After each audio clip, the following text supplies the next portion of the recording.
The man knows the pot czar is in Washington tonight. Mark Kleiman and his group are helping the state create a system to license and sell legal marijuana. John Hopperstadt spoke exclusively with Kleiman and what his plan is. We caught up with Mark Kleiman at the airport. Pretty unassuming considering his nickname, the pot czar. I prefer Hemperer. The UCLA professor received the title after the public policy group he leads was hired as consultants to the Liquor Control Board.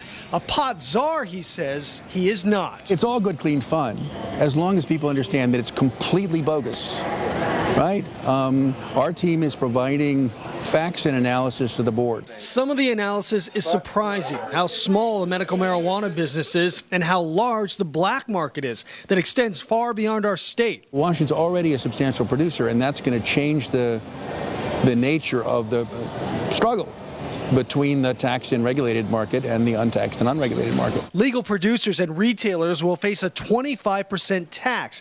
But Kleiman says if they can't keep the price for pot down, some of these businesses may not succeed. Yes, we are big marijuana. One former Microsoft executive is hoping to succeed in the pot biz on a major scale. Jamin Shively wants to build a national marijuana brand, the Starbucks of pot.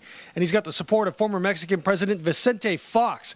Kleiman says that's playing with fire that could land him in federal prison. If they keep their heads down and don't attract undue attention, they may be able to do that unmolested by the federal government.